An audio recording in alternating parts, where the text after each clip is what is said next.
ঠাকুর মা স্বামীজির শ্রীচরণে ভক্তিপূর্ণ প্রণাম জানিয়ে আজকের নিবেদন রানী রাসমণি স্বামী গম্ভীরানন্দ পর্ব 2।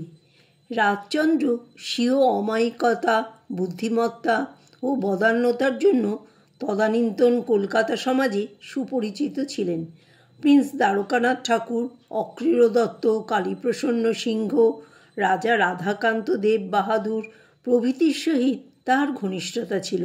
অধিকন্তু লর্ড অকল্যান্ড এবং ইস্ট ইন্ডিয়া কোম্পানির অন্যতম অভিজাত অংশীদার জন বেব সাহেবের সহিত তাহার বন্ধুত্ব স্থাপিত হইয়াছিল। এই সকল সদ্গুণের জন্য তিনি সরকার কর্তৃক রায়বাহাদুর উপাধিতে ভূষিত হইয়াছিলেন। রাজচন্দ্র যেমন বিশাল সম্পত্তির অধিকারী হইয়াছিলেন, দানও করিয়াছিলেন তেমনি প্রচুর, আর ইহাতে সহধর্মিণী রাসমণির উৎসাহ পাইয়াছিলেন যথেষ্ট।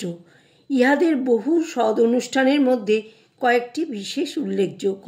1230 বঙ্গাব্দে পশ্চিমবঙ্গের স্থানে স্থানে যে বন্যা হয়, তাহাতে বহু পরিবার বিপন্ন ও সহায় সম্বলহীন হওয়ায় রানী তাহাদের পানভোজন ও আশ্রয়াদির জন্য বহু অর্থ ব্যয় করেন। ওই বৎসরেই তাহার পিতার মৃত্যু হইলে রানী চতুর্থী করিবার জন্য গঙ্গা তীরে যাইয়া দেখেন যে ঘাট পঙ্কিল, বন্ধুর ও বিপজ্জনক, পথও তদনুরূপ অব্যবহার্য। অতএব কার্য সমাপনান্তে গৃহে ফিরিয়া তিনি রাজচন্দ্রবাবুকে ঘাট ও রাস্তা বাঁধাইয়া দিতে অনুরোধ করেন। সেই অনুসারে কিছুকাল পরে কোম্পানির অনুমতিক্রমে রাজচন্দ্রের অর্থে বাবুঘাট ও পরে বাবুরোড নির্মিত হয়। এছাড়া মাতার স্মৃতিরক্ষার জন্য রাজচন্দ্র আহিরিটোলার গঙ্গায় এক ঘাট প্রস্তুত করেন। নিমতলায় মুমূর্ষ গঙ্গাযাত্রীদের জন্য গৃহ নির্মাণ এবং উহাতে চিকিৎসক ও দারোয়ান প্রভৃতির ব্যবস্থা করা তাহার অন্যতম কীর্তি।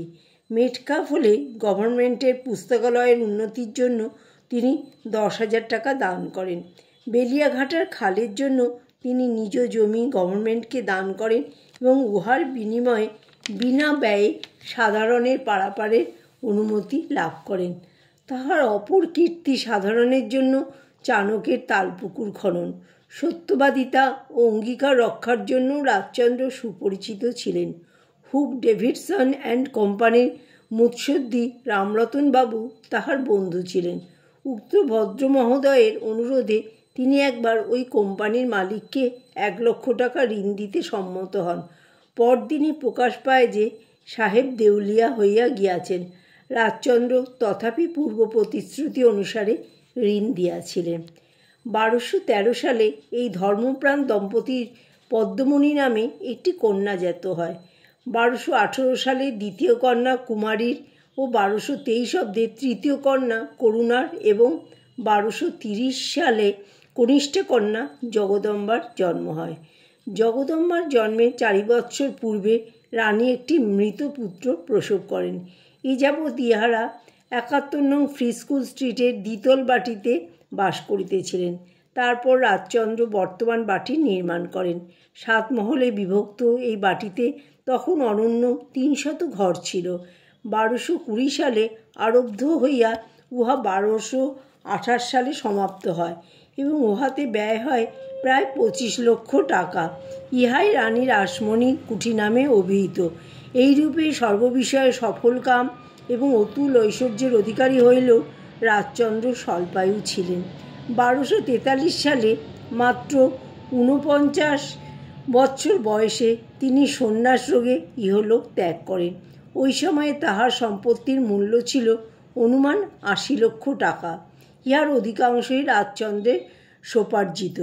এই বিপুল সম্পত্তির অধিকারিণী হইলেও রাসমণি স্বামীর মৃত্যুতে শোকে অধীর হইয়া 3 দিবস 3 রাত্রি অনশনে কাটাইলেন। তারপর অপরিমিত অর্থ ব্যয় করিয়া স্বামীর শ্রাদ্ধাদি করাইলেন। যথারীতি ব্রাহ্মণ ভোজনাদি হইয়া গেলে তুলাদণ্ডে উঠিয়া রানী নিজের দেহে পরিমিত 6,017 টাকা ব্রাহ্মণদিগকে দান করিলেন। অবশেষে বিষয়কর্মে মন দিতে হইল। কিন্তু রানী তখনই ব্রহ্মচারিণীরই ন্যায় জীবনযাপন করিতে লাগিলেন। প্রত্যহ প্রাতকৃত সমাপনান্তে তিনি গৃহদেবতা রঘুনাথজিউকে প্রণাম করিতেন ও তাহার পর স্ফটিকের মালা লইয়া জপে বসিতেন। গলায় তিনি তুলসীর মালা ধারণ করিতেন এবং উহার নিম্নে একগাছি সোনার হার শোভা পাইত।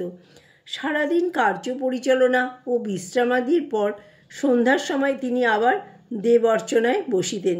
শাস্ত্র ব্যাখ্যা, পুরাণাদি পাঠ এবং কথকতা প্রভৃতি শ্রবণেও তাহার যথেষ্ট সময় কাটিত।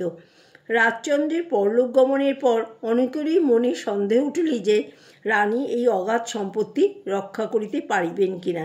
এমনকি প্রিন্স দ্বারকানাথ ঠাকুর একদিন প্রস্তাব করিলেন যে তিনি রক্ষণাবেক্ষণের ভার লইতে প্রস্তুত আছেন। কিন্তু রানী স্বীয় জামাতা মথুরামোহনের দ্বারা বলিয়া দিলেন যে প্রিন্সের ন্যায় সম্মানিত ব্যক্তিকে এইরূপ কার্যে নিয়োগ করা অশোভন। সামান্য যে বিষয়কর্ম আছে তাহা রানী উপযুক্ত জামাতাদের সাহায্যে চালাইতে পারিবেন এবং বিধ আত্মবিশ্বাস লইয়াই তিনি কার্যে অগ্রসর হইলেন। রানীর 3 জামাতা ছিলেন। জ্যেষ্ঠ কন্যা পদ্মামণিকে শ্রীযুক্ত রামচন্দ্র আটা, মধ্যমা কুমারীকে শ্রীযুক্ত প্যারীমোহন চৌধুরী এবং তৃতীয়া করুণাময়ীকে শ্রীযুক্ত মথুরামোহন বিশ্বাসের হস্তে অর্পণ করা হয়।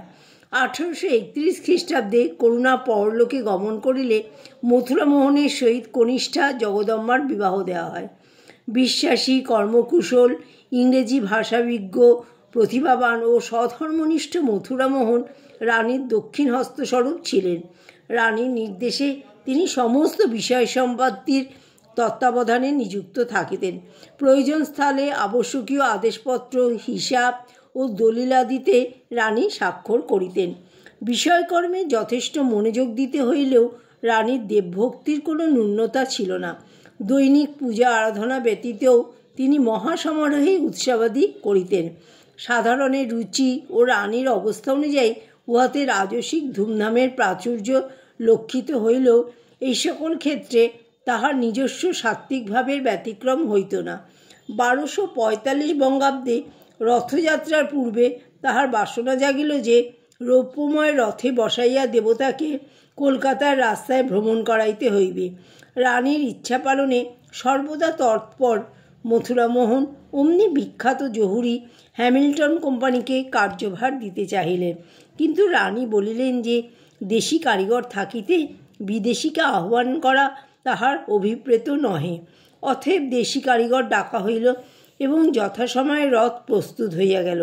অতঃপর আড়ম্বর সহকারে স্নানযাত্রার দিনে রথ প্রতিষ্ঠা হইল।